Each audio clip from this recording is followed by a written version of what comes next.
Fin dalla notte dei tempi, l'essere umano è affascinato da quelli che vengono chiamati sogni premonitori. Si tratta di esperienze che, durante il sonno, sembrano anticipare eventi futuri.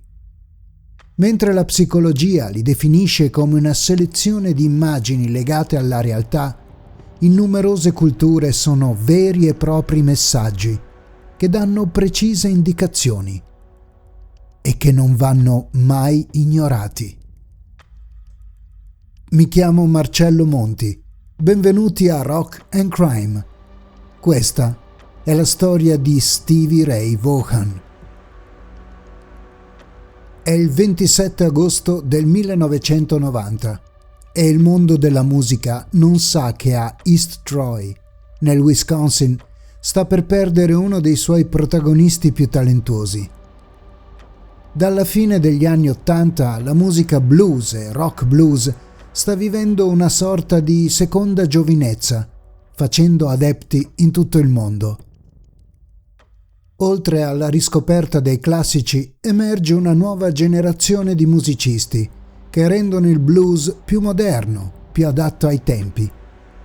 E di pari passo iniziano in tutto il mondo raduni, concerti, festival dedicati al genere, che mettono insieme vecchie glorie e nuovi eroi. Basti pensare da noi in Italia al famoso Pistoia Blues.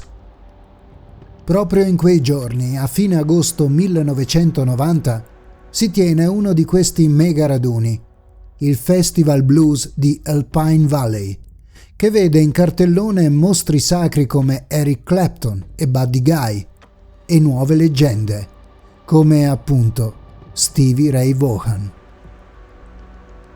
Stevie Ray nasce praticamente con la chitarra in mano. Classe 1964, originario di Dallas, in Texas, ha da subito uno straordinario modello da seguire, proprio lì, in casa sua. Si tratta del fratello maggiore, Jimmy, il primo ad affascinare il giovanissimo Stevie Ray, ansioso di rubare un po' dei trucchi del fratello più grande. Il giovane Stevie passa tutto il suo tempo libero dopo la scuola a suonare e studiare la chitarra, totalmente da autodidatta. Prende i suoi dischi preferiti, li ascolta e poi inizia a provare a ripetere ciò che ha sentito. E il più delle volte il risultato è sorprendente. L'adolescente Stevie Ray Vaughan, studente delle scuole superiori, è già un musicista professionista. Di giorno, nel tempo libero, perfeziona lo studio della chitarra. Di notte è già molto richiesto nei locali di musica live di Dallas. Inizia a collaborare con i gruppi locali e a fare le sue prime esperienze in studio di registrazione. Il talento del ragazzo non passa certo inosservato e di lui si accorge un importante istituto, la Southern Methodist University. Viene coinvolto in un programma speciale per lo sviluppo delle arti nei ragazzi in età scolare, con possibilità di avere una borsa di studio.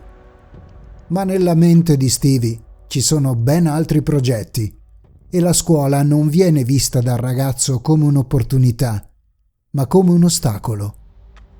Nel 1972 un 17enne Stevie Ray Vaughan decide di lasciare definitivamente gli studi e dedicarsi totalmente alla musica.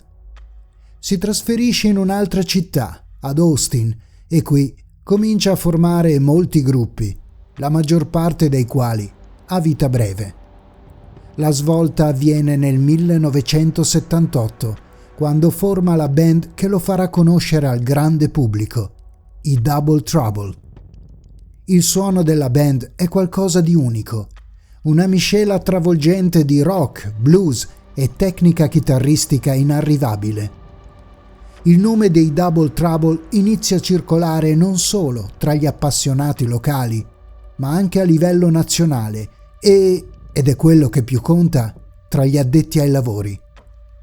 Tra questi vengono addocchiati da un mostro sacro come Mick Jagger, che li invita personalmente a suonare a New York. I Double Trouble sono lanciati verso il firmamento delle stelle. sempre grazie alla mediazione di Jagger, hanno un'occasione unica di visibilità, quella di partecipare al leggendario Montreux Jazz Festival in Svizzera. Sarà un evento che cambierà decisamente la vita della band ed è ancora più incredibile se si pensa che i Double Trouble sono stati i primi ad esibirsi a Montreux senza un contratto discografico. Il pubblico del festival, però, non apprezza molto la sonorità moderna di Vaughan, che viene più volte fischiato durante l'esibizione. Ma tra il pubblico è presente una star, David Bowie, che rimane affascinato dal chitarrista texano, tanto da proporgli di suonare nel suo nuovo album. Nel 1983 esce Let's Dance, fortunatissimo album del Duca Bianco, dove Vaughan suona su quasi tutte le canzoni. Le cose, per il chitarrista texano, iniziano a girare davvero per il verso giusto. Ormai i Double Trouble sono pronti per il loro primo contratto discografico, che viene firmato con la Epic Records. Nell'estate del 1983 esce l'album di debutto, intitolato Texas Flood, prodotto da John Hammond e curato da Jackson Browne, anch'egli presente all'esibizione di Montreux. Il disco è un successo, trainato dal singolo Pride and Joy, ed inizia a costruire la leggenda di Stevie Ray Vaughan. Iniziano a fioccare i riconoscimenti. Da un sondaggio indetto dalla famosa rivista Guitar Player, Stevie Ray risulta miglior promessa del panorama chitarristico mondiale e miglior chitarrista blues. E il successo viene consolidato dai dischi successivi. Couldn't Stand the Weather del 1984, Soul to Soul del 1985, Live Alive del 1986. Ormai Stevie Ray Vaughan è di diritto considerato uno dei migliori, se non il migliore, chitarrista blues della sua generazione. E questa fama lo porta a tornare nel 1985 ad esibirsi al Montreux Jazz Festival, questa volta però accolto come una star. Una bella rivincita per il chitarrista texano. Ma si sa, la fama, la gloria e il successo hanno sempre un lato distruttivo. E per Stevie Ray Vaughan questo lato è lo stesso di tante, troppe stelle della musica e non. Dietro le luci, i riflettori, i premi, i riconoscimenti, c'è una vita di eccessi, di abusi di alcol e droghe. Stevie Ray entra in un vortice sempre più profondo, che cresce parallelamente alla fama, agli impegni, ai tour senza fine, e che culmina nel 1986, quando durante il tour europeo, in una data in Germania, collassa sul palco e viene portato in ospedale in fin di vita. Questa volta il chitarrista ha rischiato davvero grosso. Urgono drastici provvedimenti. Con grande sforzo Stevie Ray Vaughan si impegna in un profondo percorso di cura e disintossicazione. Ne uscirà perfettamente pulito. Anzi, negli anni successivi si impegnerà a promuovere i programmi di cura per le dipendenze. E cosa c'è di meglio per festeggiare un vero e proprio ritorno alla vita di ricominciare a fare blues? Stevie Ray Vaughan torna in tour, prima negli Stati Uniti, poi in Europa. È durante questo tour europeo che il chitarrista conquista definitivamente anche il pubblico italiano, con una serie di memorabili concerti, tra i quali spiccano quello al Palatrussardi di Milano e la partecipazione al Pistoia Blues Festival. Nel 1989 esce il suo nuovo album, intitolato In Step. Immancabilmente il disco è un grande successo, che gli permette anche di vincere un Grammy. L'album è quello più vicino al rock della sua discografia, e gli apre anche collaborazioni importanti, come quella con Bob Dylan nel suo album Under the Red Sky. Nel gennaio del 1990 partecipa all'MTV Unplugged. È uno dei percorsi obbligati per gli artisti di quel periodo che presentano i propri brani in chiave totalmente acustica. Per Stevie Ray Vaughan è un'occasione ancora più particolare, perché è uno dei pochi momenti in cui si presenta al pubblico con una chitarra acustica, invece che con la sua adorata Fender Stratocaster. La prima metà del 1990 è per Vaughan caratterizzata da un tour negli Stati Uniti che sembra infinito, così come senza fine sono i riconoscimenti e gli apprezzamenti di pubblico e critica. Ma il destino è dietro l'angolo, implacabile, e ha dato a Stevie Ray un appuntamento preciso, anche se lui non lo sa. Quello del 27 agosto 1990. Il 26 agosto si svolge un emozionante concerto a East Troy, nel Wisconsin. Una splendida occasione per tutti gli amanti del blues di vedere contemporaneamente vecchi e nuovi eroi. Eric Clapton, Robert Cray, Buddy Guy e, ovviamente, Stevie Ray Vaughan. La performance del chitarrista è a dir poco elettrizzante. Si lancia in una versione infuocata del brano Sweet Home Chicago, che manda in visibilio il pubblico. Gli stessi musicisti intervenuti al festival rimangono colpiti dallo stile di Stevie Ray, tanto che Eric Clapton propone a Vaughan di organizzare un concerto insieme a Londra, alla Royal Albert Hall, una sorta di tributo a Jimi Hendrix, idolo di entrambi i chitarristi.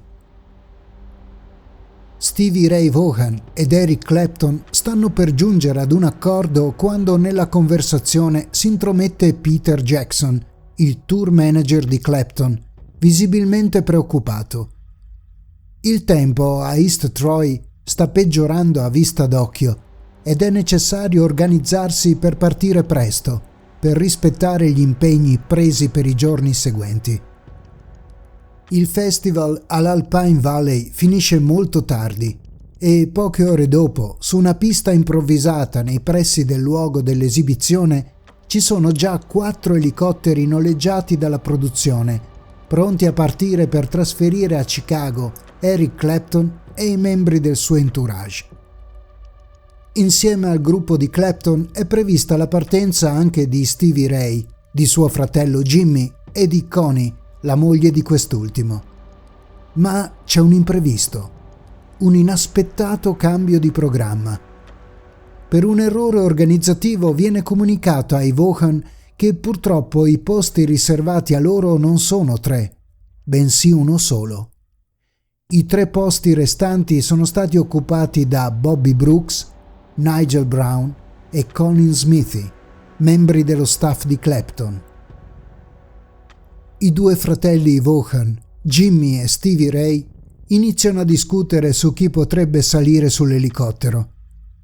Stevie è estremamente stanco, il concerto è stato particolarmente intenso, non ha voglia di aspettare ancora chissà quante ore per la partenza e riesce a convincere il fratello a cedergli il posto.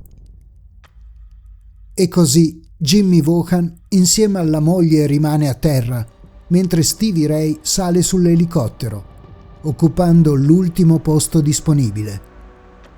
Già, l'elicottero. Il velivolo è un Bell 206B Jet Ranger e non è proprio un ultimo modello. Infatti vola circa dal 1977, anche se le sue condizioni vengono dichiarate eccellenti. Ben diversa è la situazione piloti. Dei 4 che compongono la flotta di quella sera, chi guida l'elicottero sul quale è salito Stevie Ray si chiama Jeff Brown. Brown è sì un pilota esperto, ma nel suo curriculum mancava una certificazione, quella per poter volare in condizioni meteorologiche avverse usando la strumentazione di bordo. In sostanza, Brown poteva volare solo basandosi su punti di riferimento ben visibili e che quindi necessitano di condizioni meteo favorevoli, che purtroppo quella sera non c'erano. In sintesi, Brown non aveva superato l'esame per il volo strumentale. Poteva solo volare a vista. Intorno all'1 di notte gli elicotteri iniziano a decollare dalla pista improvvisata vicino all'Alpine Valley Music Theatre. Per i motivi descritti prima, l'elicottero 16933, quello sul quale si trova Stevie Ray Vaughan, si porta ad un'altitudine leggermente più bassa rispetto agli altri tre. La direzione del volo è verso sud-est. Nel corso dell'inchiesta gli altri piloti dichiararono che le condizioni meteo presentavano una leggera nebbia che non avrebbe disturbato il volo strumentale, ma che avrebbe creato problemi per il volo a vista. Brown, comunque, si prende la responsabilità di proseguire con il volo. È confortato dal fatto che conosce molto bene la rotta da seguire, che si sviluppa seguendo il tracciato della State Highway 120. Ma poco dopo il decollo succede qualcosa. Poco alla volta, a causa della scarsa visibilità, il velivolo inizia a deviare dalla rotta prevista. Jeff Brown si trova a questo punto su una rotta che non conosce e, visto che deve volare a vista e in condizioni non ottimali, non ha alcun punto di riferimento e non si accorge che sta volando proprio in direzione di una collina alta circa 100 metri. La collina è usata come pista da sci ed è situata a pochi chilometri dal resort e non è illuminata. Brown si accorge troppo tardi di essere in rotta di collisione con rilievo. Non c'è tempo per correggere la rotta. Dopo pochi minuti dalla partenza, l'elicottero 16933 si schianta sul fianco della collina. Tutti gli occupanti del velivolo muoiono sul colpo. Oltre al pilota Jeff Brown, perdono la vita alcuni membri dello staff di Eric Clapton e Stevie Ray Vaughan. I soccorsi però non vengono attivati subito. Infatti ci si accorge della mancanza di un elicottero della flotta solo alcune ore dopo. Alle 7 del mattino il vice sceriffo della zona, a bordo di un elicottero di ricerca, individua il luogo dell'incidente. I resti si trovano circa 15 metri sotto la vetta dell'altura, sparsi per un raggio di circa 60 metri. Toccò al fratello Jimmy il triste rituale del riconoscimento dei resti. L'autopsia dichiarò che il corpo di Stevie Ray presentava innumerevoli traumi gravi, interni ed esterni. Non sarebbe mai potuto sopravvivere allo schianto. In poco tempo la notizia del tragico incidente fa il giro del mondo e nelle ore successive alla tragedia inizia una sorta di pellegrinaggio. Quello dei fan che ancora si trovavano nei pressi del luogo dell'ultimo concerto, che, a piedi, si portano nei pressi dell'incidente per omaggiare in lacrime il chitarrista scomparso. Iniziano così le indagini di rito e dopo qualche tempo la National Transportation Safety Board stila un dettagliato rapporto. Le cause vengono individuate sia nella scarsa visibilità che nel mancato raggiungimento di un'altitudine sufficiente. Verranno esclusi qualsiasi tipo di malfunzionamento o guasti. Inoltre, dagli esami autoptici vennero escluse qualsiasi tipo di droghe o sostanze alcoliche. Dopo qualche tempo vengono avviate numerose azioni legali con indagini private che non faranno altro che ribadire le responsabilità del pilota Jeff Brown e che si concluderanno con ingenti somme di risarcimento per i parenti delle vittime. I funerali di Stevie Ray Vaughan si tennero il 31 agosto del 1990. Il chitarrista venne sepolto a Dallas, al Laurel Land Memorial Park, accanto al padre. Per una strana e macabra coincidenza, Jimmy Lee, padre di Stevie, era morto lo stesso giorno del figlio, 4 anni prima. Più di 3.000 persone presenziarono alla cerimonia, tra esse numerosi musicisti famosi, da Eric Clapton a Stevie Wonder, da Buddy Guy agli ZZ Top erano presenti. In seguito furono numerose le iniziative a suo nome dedicate allo sviluppo dell'arte e della musica. Dopo la scomparsa di Stevie Ray Vaughan, vennero pubblicati diversi lavori discografici, raccolte di inediti e dischi dal vivo.